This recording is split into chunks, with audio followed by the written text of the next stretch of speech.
Lagos never sleeps.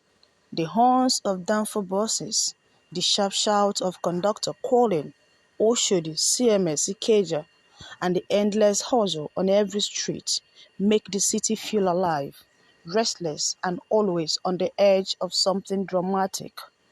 It is in this city of dreams and disappointments that Femi's story unfolds, a story that begins with love but ends with betrayal, worst beats, and lesson nobody in his circle will ever forget. Femi was a 26-year-old software developer living in Yaba, near the bubbling tech hub people liked to call the Yabacon Valley. He had just landed a job with a fintech startup and was finally testing financial stability after years of struggling through freelance gigs. With his first major salary, he moved out of his parents' cramped flat in Surulere and rented a self-contained apartment. He thought, at last, my life is beginning. On a humid Friday evening, his friend Kunle dragged him to a lounge in Lekki Phase 1. "Guy, you work too much. Come out. Breathe small. Na so man dey fall sick early o." Reluctantly, Femi agreed. He wore a simple white shirt, jeans, and sneakers, nothing flashy. He didn't know that this decision that night would change his life forever. The lounge was packed. Afrobeat blared from speakers, and the scent of suya mixed with expensive perfume hung in the air. As Femi nursed his drink quietly, his eyes fell on her. She walked in with two friends, laughter spilling from her lips like a melody. Her name was Amaka. Amaka wasn't the kind of girl you could easily ignore, tall, with skin that seemed to glow under the dim light, and the confidence that turned heads. But what caught Femi's attention wasn't her look alone. It was the beads, waist beads, that peeked from under her crop top when she leaned to whisper to her friend. Tiny, multicolored beads that glimmered against her flat stomach. Femi couldn't take his eyes off them. Kunle noticed. "Ah, my guy, don't follow. Those ones with weight beads? Wahala there. Forget all those motivational Twitter threads. Waist beads are not just decoration, they carry story." Femi laughed it off. "Abeg, Kunle, leave all those superstitions. It's 2025, not 1925.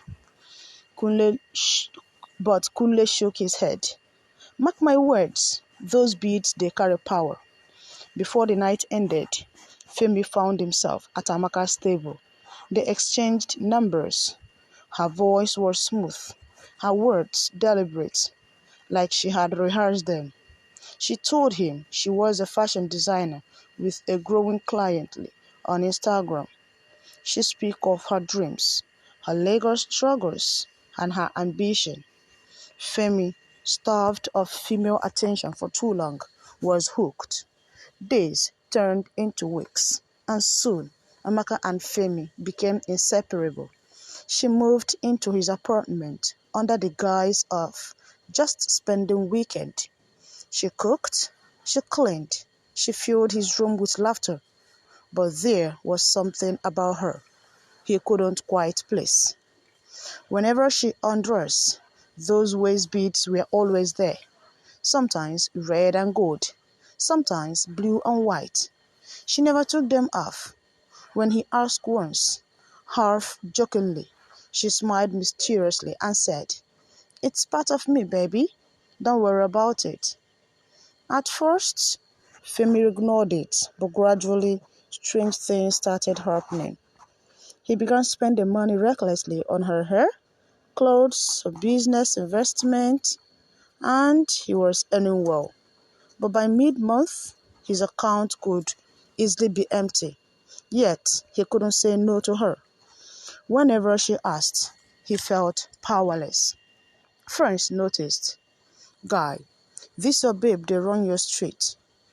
Kunle warned again. "You are not yourself anymore. You used to plan, save, invest. Now, not only Amaka this, Amaka that." Femi brushed it off. It's love, Kunle. You won't understand. But deep inside, he wondered why his willpower seemed to vanish whenever Amaka's waist bead pressed against him. One evening, while they sat on the balcony of his Yaba apartment, sipping palm wine, she insisted they buy from a local woman. She leaned close and whispered, "Baby, you would never leave, right?" Femi chuckled. "Of course not." Her smile widened. "Good, because with you, you are bound." She touched the beads and gave him a look that sent chills through his body. From that night, Femi began dreaming strange dreams. Dreams of rivers, women dancing half naked, with beads, chanting songs he didn't understand. He would take drenched in sweat, heart pounding. Amaka would soothe him, rubbing his chest, her beads brushing against his skin like chains. Slowly, Femi's life spiraled. At work, he lost focus. Deadline slipped. His boss warned him twice. His colleague whispered that the once brilliant developer was losing it. But Femi couldn't care. All he wanted was Amaka. Then came the betrayal. It was Kunle's birthday. Femi had promised to attend, but Amaka discouraged him. "Why go out when we can have our own fun here?" She purred. But Kunle was his brother from childhood, so Femi insisted. Amaka agreed reluctantly, dressing in a short gown that shimmered with sequins. Her waist bead peeked beneath as she worked. At the party at Ikeja, Femi excused himself to the restroom. When he returned, what he saw froze him. Amaka was on the dance floor, locked in a deep, slow dance with another man. But it wasn't just the dance. Her waist bead glowed under the strobe light, and the man looked entranced. His eyes glazed, his hand trembling as though he was under a spell. Femi's stomach turned. For the first time, he saw what Kunle had meant. Those beads weren't ordinary. He comforted her later. "Who was that guy? What were you doing?" Amaka laughed, not even pretending to deny it. "Baby, don't stress it. Don't stress yourself. You are mine. That was nothing." But Femi couldn't shake the image. He started watching closely, and what he found really broke him. Amaka wasn't just using him. She had other men, older, richer, powerful men, each tied to her with the same beads. He found messages, hotel bookings, transfers into her account. And when he challenged her, she turned cold. "You think you own me, Femi? You're just one of many. I chose you because you were easy to bind. Those beads you always admire, they are not just decoration. They are power. And once you are caught, it's hard to escape." Femi's world collapsed. He begged, he cried, but Amaka walked away, hips swaying, beads glistening like trophies. For weeks, he was a shadow of himself. Depression set in. He almost lost his job. Kunle dragged him to the church, to mosque, to herbalist. Anywhere they said could break spiritual ties. Old women prayed over him, and Alpha recited verses. Slowly, the fog lifted. One morning, he woke up and the dreams were gone. He deleted Amaka's picture, blocked her everywhere, and swore never to fall for waist bead again. But the scars remain. Whenever he saw beads on a woman's waist, his chest tightened.